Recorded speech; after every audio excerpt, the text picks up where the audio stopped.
Good morning and welcome to a regular meeting of a panel of utility commissioners and staff of the Public Utilities Regulatory Authority held today, Wednesday, February 19th, 2025 at 9 a.m. by remote teleconference. My name is Chairman Marissa Gillette and I'm joined virtually today by my colleagues, the Commissioners David Arconti and Michael Karen. We have a regular calendar and a consent calendar in front of us today. We'll turn first to our regular calendar. The first item on which is docket number 130420, the application of CEFIA to consolidate several Class 1 facilities for compliance purposes. We'll turn to Authority Staff Attorney Arthur Lefebvre to present the decision for the panel's consideration, please. Thank you, and good morning, Chairman Gillette, Commissioner Karen, and Commissioner Arconti.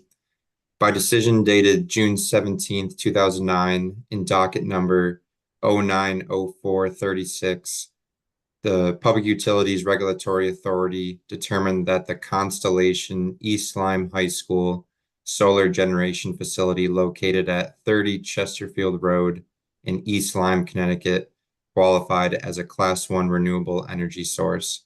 By decision dated July 18th, 2013, in this proceeding, the authority granted the request of the Clean Energy Finance and Investment Authority, or CEFIA, which is now known as the Connecticut Green Bank, to approve the consolidation of 45 Class 1 facilities for compliance purposes. This consolidation is now referred to as the CEFIA commercial aggregation. The East Lyme High School facility was part of the CEFIA commercial aggregation. By motion number 8, dated June 17th, 2024, Luminance Solar Connecticut, LLC, or what I'll call LSC, requested that the authority disaggregate the facility from the CEFIA commercial aggregation. LSC informed the authority that the Constellation Energy Projects and Services Group Incorporated received a letter from the Connecticut Green Bank notifying Constellation that the 15-year agreement between Connecticut Green Bank and Constellation involving the facility had expired on September 12th, 2023. That letter explained that Constellation, as the system owner, is now entitled to the renewable energy credits, certificates, credits, or energy attributes produced by the facility.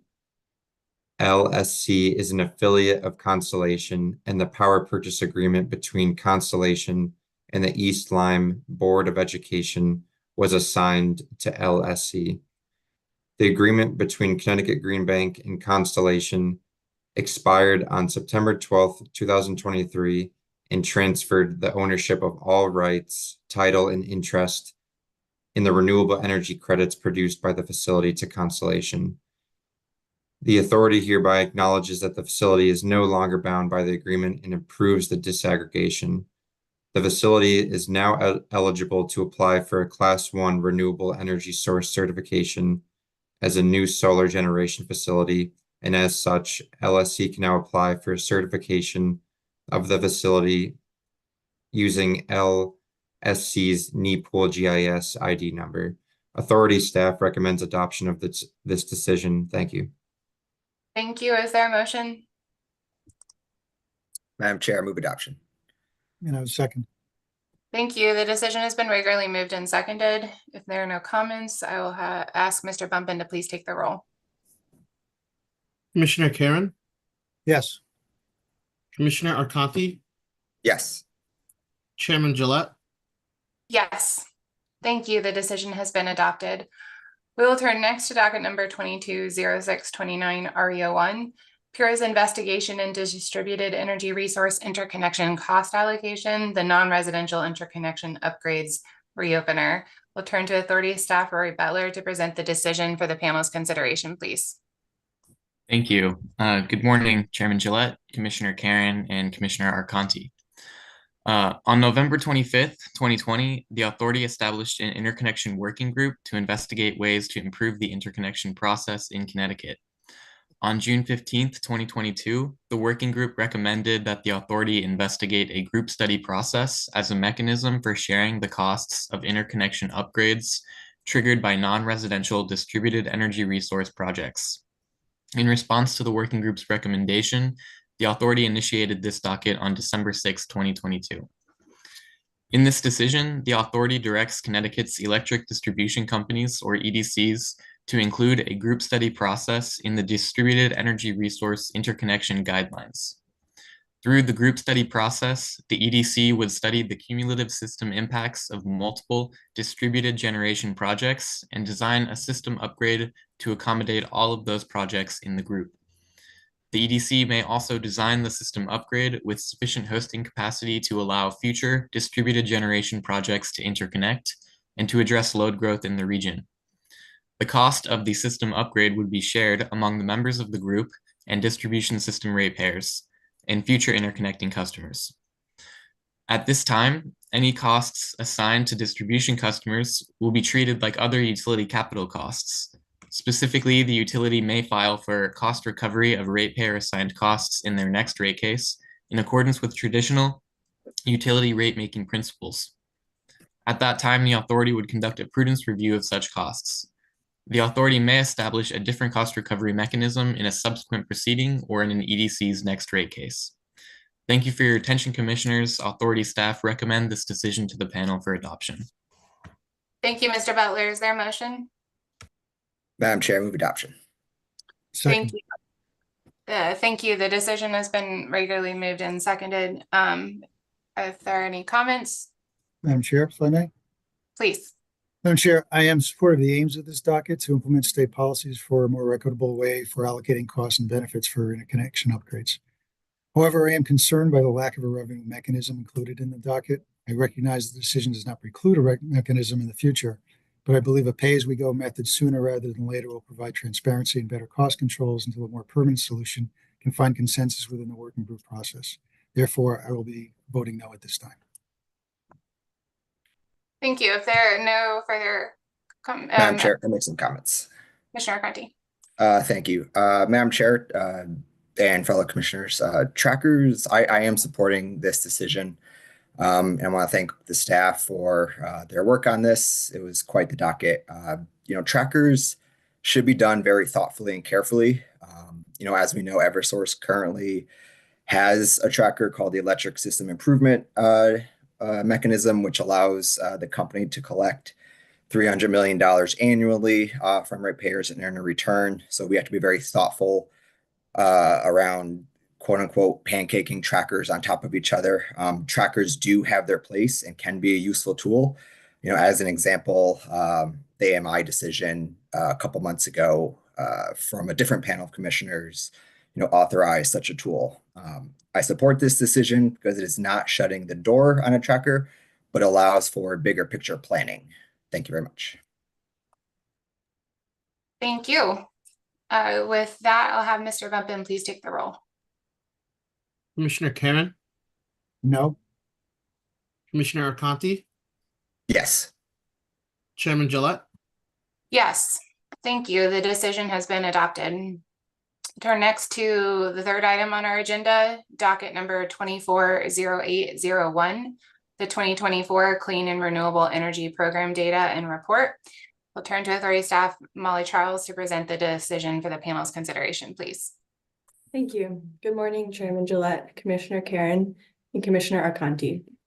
The final decision in docket number 240801, 2024 Clean and Renewable Energy Program Data and Report, provides centralized reporting on calendar year 2024 deployment and performance metrics for the state's clean and renewable energy programs and procurements.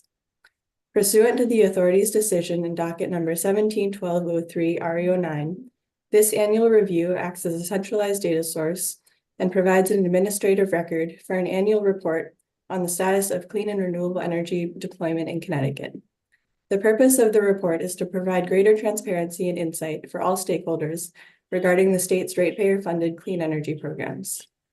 The report includes the most up-to-date and comprehensive data available to the authority regarding the following programs, market segments, and topics: electricity generation and emissions, residential solar photovoltaic systems, non-residential clean energy systems, the Shared Clean Energy Facility Program, the Energy Storage Solutions Program, the Electric Vehicle Charging Program, public policy contracts and power purchase agreements selected through Department of Energy and Environmental Protection procurements, the Conservation and Load Management Plan, voluntary renewable offers, compliance with Connecticut's renewable portfolio standards, and clean energy industry employment. In addition, the authority approves changes to the annual data filing requirements. The approved changes are intended to ensure that the compliance filings remain relevant and useful to future editions of the annual report. Authority staff recommend adoption of the decision in docket number 240801. Thank you. Thank you. Is there a motion? Madam Chair, move adoption. Second. Thank you. The decision has been regularly moved and seconded. There are no comments. I will ask Mr. Bumpin to please take the roll. Commissioner Karen, Yes. Commissioner Arconti, Yes. Chairman Gillette. Yes. Thank you. The decision has been adopted. The fourth item on today's regular calendar is docket number 241001. PURA's annual review of the purchased gas adjustment clause charges or credits filed by Connecticut local distribution companies. We'll turn to authority staff Rich Skarzinski to present the decision for the panel's consideration. Good morning, panel, and thank you for the opportunity to present docket number 241001, the PURA's annual review of the Purchased Gas Adjustment Clause, or PGA, filed by Connecticut's 3 local distribution companies, or LDCs.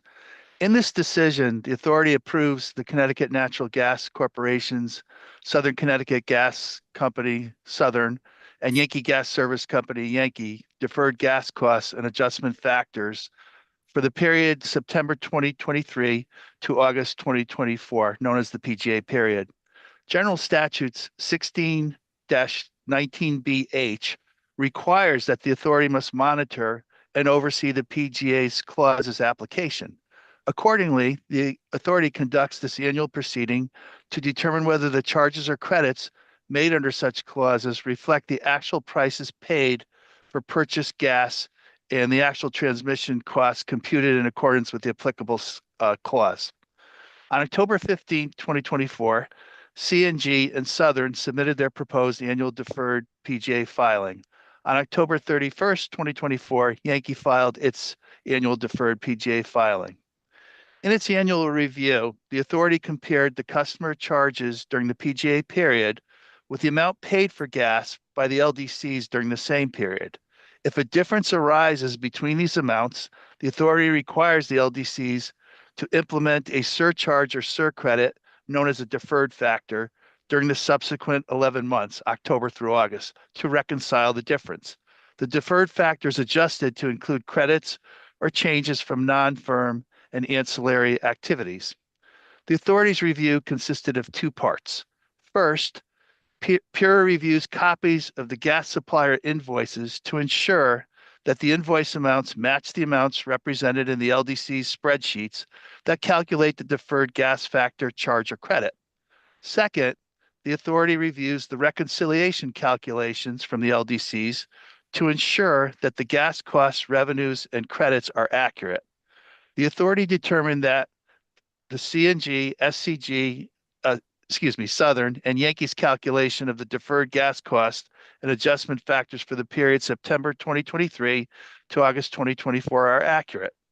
For CNG, the total deferred gas cost was minus $3,944,348, and the deferred gas cost factor credit is 1.5 cents per 100 cubic feet, or CCF. It's a usage credit. For Southern, the total deferred gas cost was minus $4,747,029, and the deferred gas cost factor credit is 1.81 cents per CCF. For Yankee, the total deferred gas cost was minus $28,273,853.